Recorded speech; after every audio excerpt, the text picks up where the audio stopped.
Class 9th exercise 1.4। इसमें लिखा है विजुअलाइज ऑन नंबर लाइन 3.765। इसको नंबर लाइन में कैसे बनाएंगे? तो यहाँ से स्टार्ट करते हैं। ये कितना है? 3.0 से लेकर 4.0 तक जा रहा है। 3.0 क्योंकि ये 3.7 पहले रिप्रेजेंट करेंगे। 3.1, 3.2, 3.3, 3.4, 3.5, 3.6, 3.7 ये आ गया। अब 3.76 किसके बीच में? 3.7 और 3.8 के बीच में। तो इसको हम और बड़ा कर लेते हैं ऐसे। तो यहाँ पर क्या आएगा? 3.70, 3.71, 72, 3.73, 3.74 और कहाँ तक चलते रहेंगे? 3.80, क्योंकि 3.70 से 3.80 के बीच में है 3.76। तो 3.76 कहाँ पर आया? ये 3.76 ये आ गया। अब हमको चाहिए 3.765। तो 765 किसके बीच में होगा? 3.760, 3.760 और 3.8 के बीच है। 3.769, 3.769 के बाद क्या हुआ? ये 3.770 के बीच में है। तो ये हमने 3.76 और 3.77 के बीच में यहाँ से लिख दिया। 3.760, 3.761, 3.762, 3.763, 764 ये आ गया 3.765। ये हमको रिप्रेजेंट करना था। तो नंबर लाइन में हमने इस तरह से ये विजुअलाइज किया है। तो ये है क्वेश्चन नंबर 1। ऐसे ही क्वेश्चन नंबर 2 भी करना है। ये है अगला क्वेश्चन, क्वेश्चन नंबर 1। एक्सरसाइज ये है 1.5। क्लासीफाई रैशनल और इरेशनल नंबर। तो इसमें से रैशनल नंबर कौन सा है और इरेशनल नंबर कौन सा है? ये क्या है? 2√5 होता है इरेशनल नंबर। √5 इरेशनल नंबर है। अगर 2 में से किसी भी इरेशनल नंबर को घटाएंगे तब भी वो इरेशनल ही रहेगा। तो ये इरेशनल नंबर है। इसमें इसको अगर आगे सॉल्व करेंगे तो क्या हो जाएगा? ये 3 + √23 - √23, ये और ये कट गया तो बचा क्या? 3। और 3 क्या है? रैशनल नंबर है। 2/√7 और 7/√7। यहाँ पर √7 और √7 एक ही जैसा कट सकता है। तो आंसर क्या आया? 2/7 आया हमारा आंसर। ये क्या है? Any number which can be put in the form p/q, और जहाँ की q 0 नहीं होना चाहिए उसको क्या कहते हैं? Rational number. तो ये रैशनल नंबर हो गया। ये 1/√2, अगर इसको ऐसे भी रखेंगे तब भी इरेशनल नंबर रहेगा, क्योंकि किसी भी नंबर को हम इरेशनल नंबर से डिवाइड कर रहे हैं। या फिर हम ऐसा भी कर सकते हैं कि 1/√2 को इसको रैशनलाइज कर देते हैं। रैशनलाइज कैसे करते हैं? √2 से ऊपर मल्टीप्लाई किया, √2 से नीचे। इससे क्या होता है कि नीचे का जो √2 ख़त्म हो जाएगा, उसको कहते हैं रैशनलाइज। जहाँ नीचे से रूट खत्म हो गया तो √2 कितना होगा? √4, या डायरेक्ट लिख सकते हैं 2। अगर √2 × √2 आ गया तो 2, तो ऊपर √2। अब क्या है? कोई भी इरेशनल नंबर है ये, इसको अगर डिवाइड करेंगे तब भी ये इरेशनल नंबर ही रहेगा।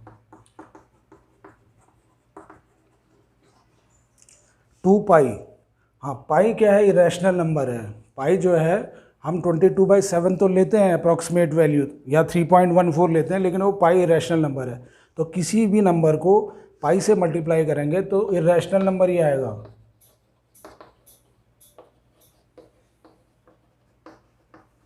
पाई की वैल्यू जो हम लेते हैं वो लेते हैं 3.14।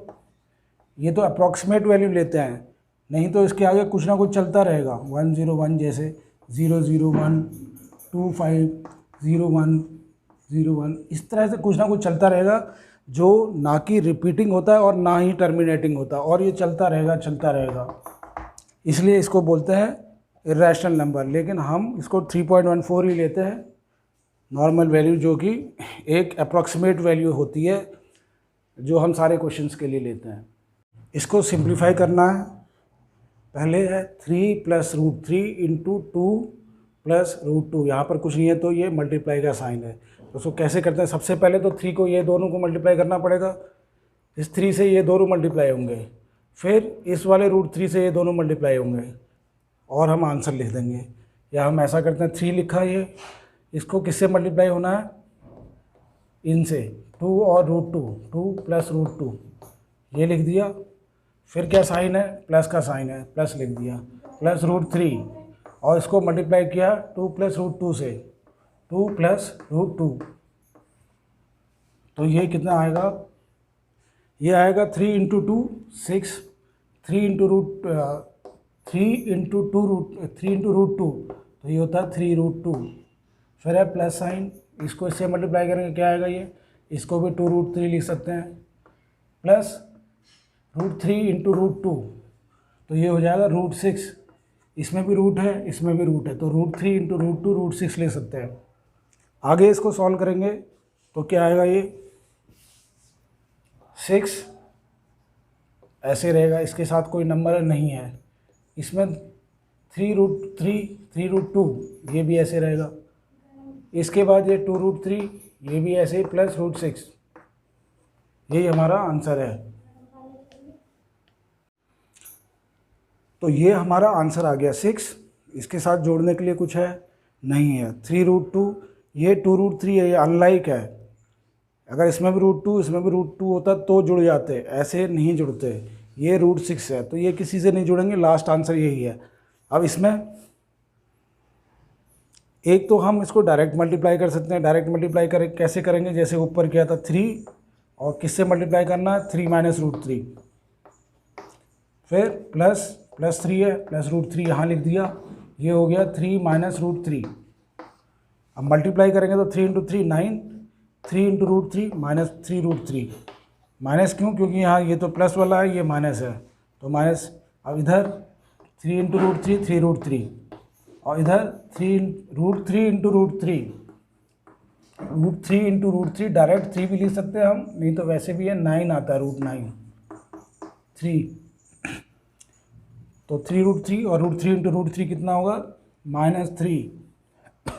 अब इसको आगे सॉल्व करेंगे, ये 9 है ये √3 है तो ये 9 माइनस 3 लिख दिया हमने, एक साथ कर दिया ये वाला और ये 9 माइनस 3, ये कितना है 3 माइनस में है और प्लस 3 √3, ये तो दोनों कट ही जाएंगे तो आंसर आ गया 6। इसका दूसरा तरीका है कि हम इसको आइडेंटिटी से करें, इसमें आइडेंटिटी लग रही है तो वो ज़्यादा आसान है। ये देखो a प्लस बी और ये क्या है a माइनस बी, और आइडेंटिटी होती है a plus b a minus b equal to a square minus b square, a square minus b square. a क्या है 3 तो यहाँ लिख दिया 3 का स्क्वायर माइनस बी स्क्वायर यानी कि √3 का स्क्वायर, 3 स्क्वायर हो गया 9 और √3 इंटू √3 कितना होता है 3, तो आंसर आया 6। तो ये इस तरह से भी हम आइडेंटिटी यूज़ करके कर लेते हैं। अगला क्वेश्चन है थर्ड पार्ट इसी का, क्वेश्चन नंबर 2 का, 5 प्लस √2 का होल स्क्वायर, 5 प्लस √2 का होल स्क्वायर, तो इसको निकालना है। और एक ये क्वेश्चन है तो 5 प्लस √2 का होल स्क्वायर क्या होगा, एक तो आइडेंटिटी लगा के हम कर सकते हैं, एक मल्टीप्लाई करके, अगर मल्टीप्लाई करना तो ऐसे हो जाएगा √5 प्लस √2। अगर हमको आइडेंटिटी नहीं आती तो हम ऐसे करेंगे, क्योंकि ये 2 बार है तो 2 बार मल्टीप्लाई कर दिया। अब √5 से किसको करना है, इसको, इन दोनों को, √5 प्लस √2 फिर प्लस √2, किससे मल्टीप्लाई करना, √5 प्लस √2, √5 इंटू √5 कितना होगा 5, √5 इंटू √2 हो जाएगा 10 रूट में, लेकिन प्लस √2 इंटू √5 √10। अब यह है क्वेश्चन नंबर 2, √5 प्लस √2 का स्क्वायर, तो इसमें कौन सी आइडेंटिटी लग सकती है, a plus b whole square. a plus b whole square क्या होती है, a square plus 2ab plus b square, तो ये हो गया √5 का स्क्वायर प्लस 2ab, ये a है ये b है, प्लस b स्क्वायर ये b है, √2 का स्क्वायर, √5 इंटू √5 कितना होगा 5, 2 √5 इंटू √2 हो गया √10 और 2 यहाँ पर है और मल्टीप्लाई में है, ये √2 का स्क्वायर हो गया 2, 5 प्लस 2 हो जाता है 7 और 2 √10 ऐसे ही रहेगा, ये दोनों प्लस नहीं हो सकते। और डायरेक्ट मल्टीप्लाई करके करना है तो 5 + √2 × 5 + √2 करके भी कर सकते हैं। सेम इसमें है, इसमें भी आइडेंटिटी यूज़ हो सकती है। ये है a - b और ये भी देखो सेम है, √5 + √2 तो a + b, a - b × a + b होता है a² - b²। a यूज़ किया हमने √5 का स्क्वायर माइनस √2 का स्क्वायर, कितना हो गया 5 - 2 और ये आ गया 3। उसके बाद जो क्वेश्चन नंबर 3 है उसमें लिखा है pi is defined as the ratio of circumference of a circle to its diameter, that is pi is equal to c/d। This seems to contradict the fact that pi is a irrational number. तो इसका जो answer है वो ये है कि जो पाई होता है उसकी हम अप्रॉक्सीमेट वैल्यू लिखते हैं, तो हम डायरेक्ट लिख देना कि पाई की अप्रॉक्सीमेट वैल्यू लिखते हैं, इसलिए वो कोई रैशनल नंबर नहीं है। रिप्रेजेंट रूट 9.3 को कैसे लिखेंगे? सबसे पहले हम बनाएंगे ए से बी, ये लाइन बनाएंगे 9.3 की, यहाँ से यहाँ तक स्केल से बनानी है। फिर इसके बाद एक लाइन यहाँ से यहाँ और एक्सटेंड कर देंगे, यहाँ से यहाँ 1 सेंटीमीटर की, इसको बोल दिया सी पॉइंट।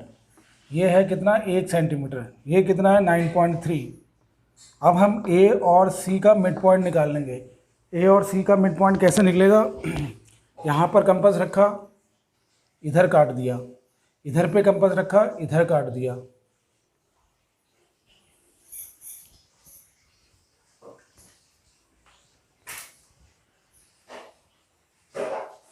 तो इससे क्या फ़ायदा होगा? इधर से इधर और इधर काट दिया, इधर कंपास रख के इधर और इधर काट दिया, तो जो भी लाइन इसको जोड़ेंगे वो होगी मिड पॉइंट।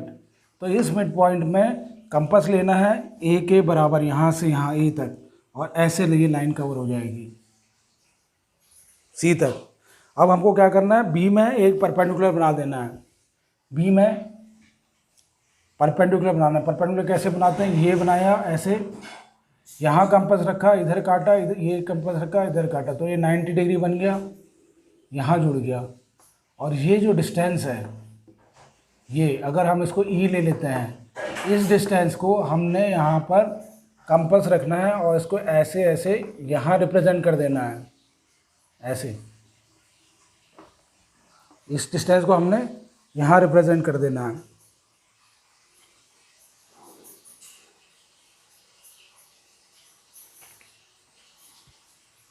तो जो ई पॉइंट है, इसको ई पॉइंट, ई ये हो गया एफ। तो 9.3 कौन सा है? ये वाला, यहाँ से बी से एफ तक का जो पॉइंट है ये है B F is equal to √9.3। ये हमारा 9.3 रिप्रेजेंट कर दिया।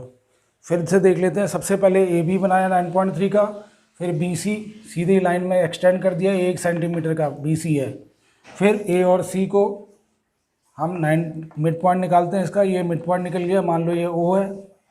इस मिड पॉइंट से ओ से ए नापो और एक बना दो सर्कल, सर्कल बन गया। उसके बाद इस बी पॉइंट पे 90 डिग्री बनाओ, 90 डिग्री बनेगा बी से ई, तो बी से ई नापना है और कंपास से इस तरह से ये लाइन बना देनी है। तो ये जो लाइन बन रही है बी से एफ, ये है √9.3।